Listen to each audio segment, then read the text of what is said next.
Okay, so we took our 10mm and disconnected both battery cables, the negative and the positive. Now we're gonna raise this up to get better access to those bolts, the broken bolts. So I hope you can see better. You can see all of that exhaust soot. So you can see this one back here was leaking pretty good. And the bolts are kind of broken flush off. But we got a pretty decent angle, so I believe we should be able to get on there pretty good. Maybe this one will be a little bit trickier. That one right there. But we are gonna pop this tire off just so I can get in a little bit closer. So one quick point I wanna make about working on something behind someone else. So we did have to take this wheel and tire off, and the lug nuts were loose. So this thing was towed down, but you always want to be mindful whenever you're working behind someone is you kind of want to check a lot of things in the vicinity, because just because you don't want to remove them, it doesn't mean that the person before you did not think they needed to be removed. So I think I'm going to tackle this one first, and let's get to it. I did use 3/8 nuts at first, and they weren't big enough for me to get a good enough weld on it. So I switched to a 1/2 inch, and I hope this thing is still recording while I turn this thing out. So it feels like it's turning out. And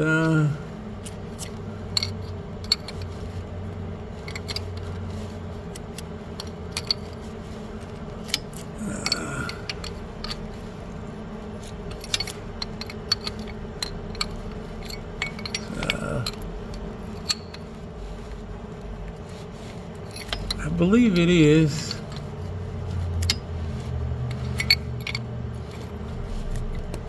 Yep, it's coming.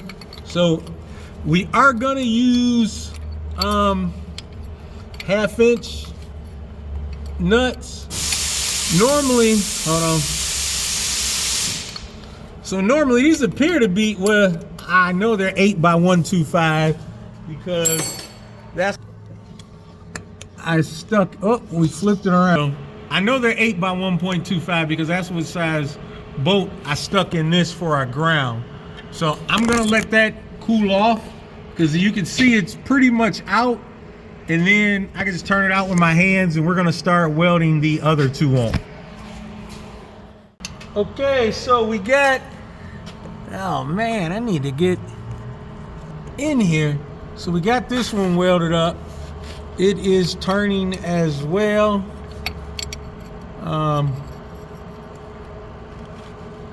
You can see, so actually I'm going to turn them all out by hand. And so yeah, we just gotta let it cool down some, but you can see this one here is ready to go. It's not the best looking weld job, but it definitely holds. So now let's tackle that one. Okay, so we got all our nuts welded on. There's one there, these two here.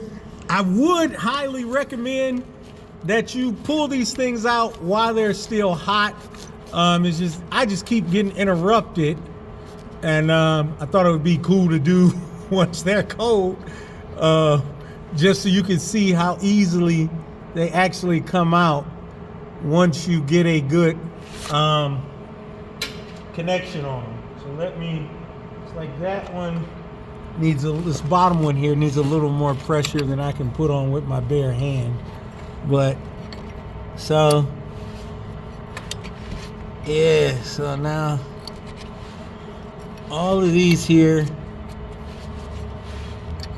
are ready to go. So it's not a bad thing with a welder. I do not recommend you drill these things out. A welder, in my opinion, is the way to go.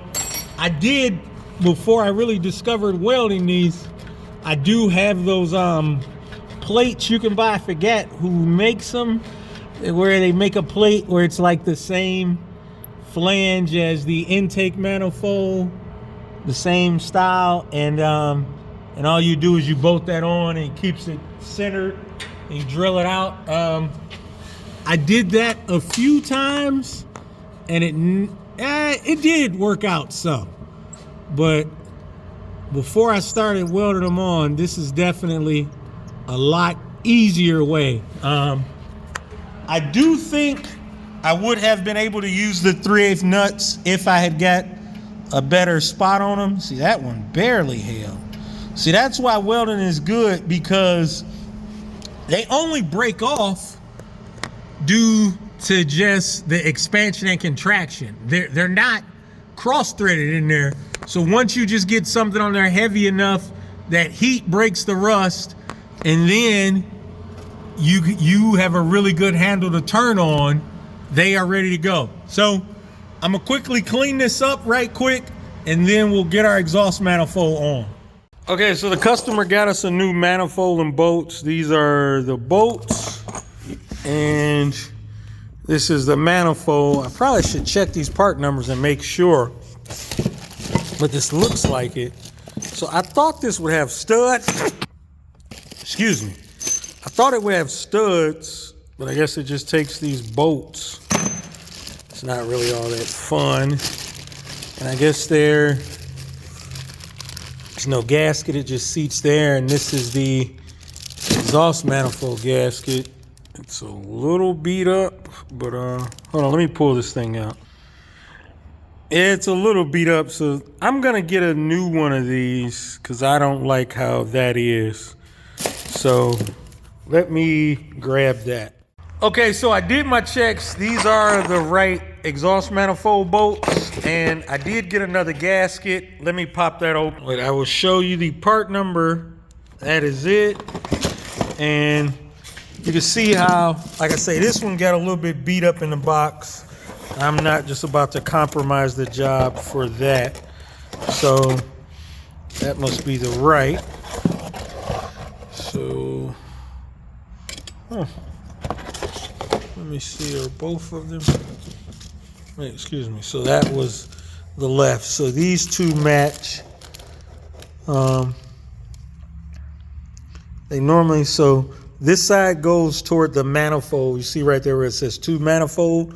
So it goes like that. So, and the owner still has the fender liner, and the owner said the heat shield was messed up, so we don't have a heat shield to put around this manifold. And he told me that the studs, because you see how there are studs and bolts, the studs went in each one of the four corners.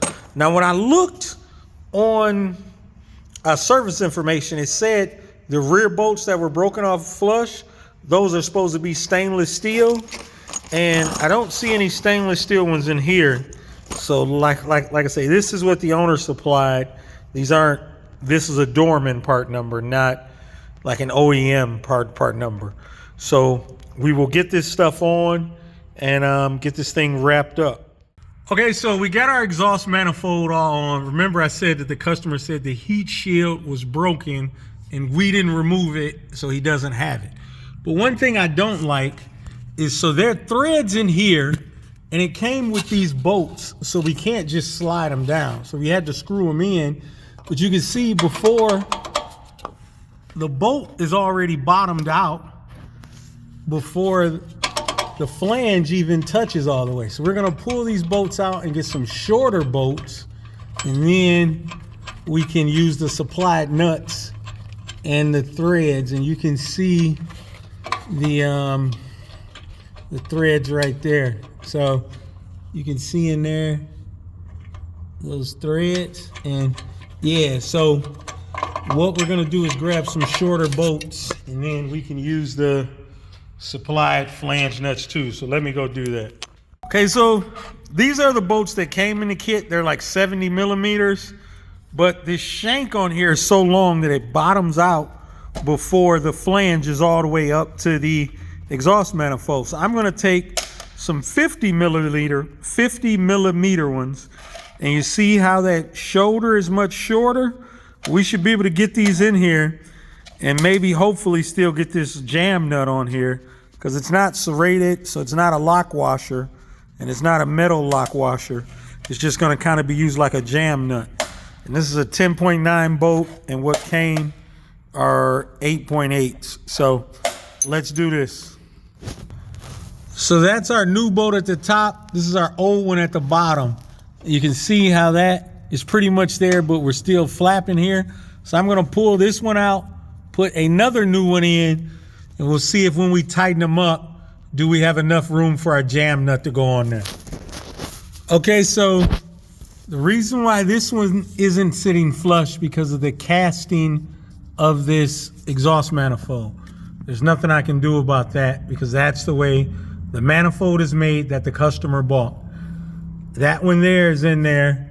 So I would recommend when you're putting this in, you don't have to take the motor mount out, but you did kind of have to tweak this oil dipstick tube. But you want to be careful because this is a Michigan car. It's 2015. It's like 10 years old.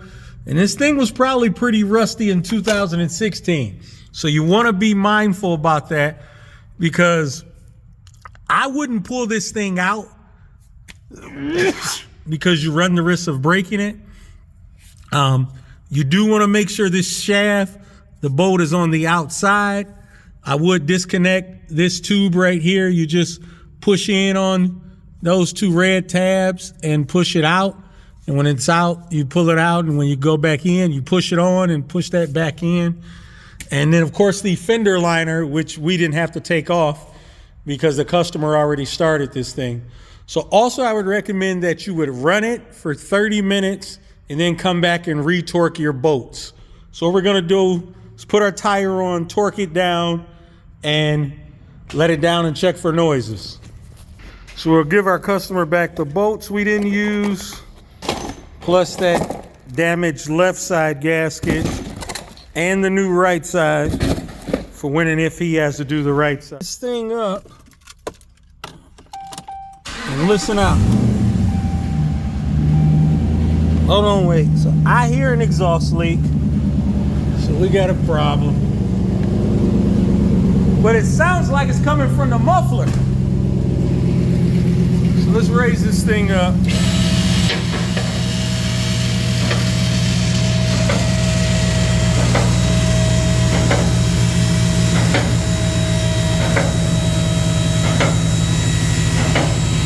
Okay, let's look.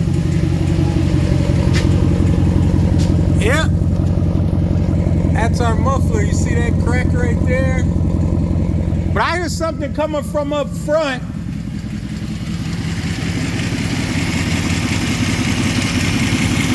You can look, they're broke on the passenger side too. See, that's one. We'll see the rest when the heat shield is out. So I just have to make the customer know about this. Remember, we didn't diagnose this. We just get asked to do the fix. We're all nice and quiet over here. So we will see what they want to do about that. Okay, so on our Ram here, the customer says that they already knew about that and the driver's side was leaking the worst, so they had to fix that, and they will possibly come back to get the other side done. So this thing is all wrapped up. So thank you all for following along. White One Auto, out.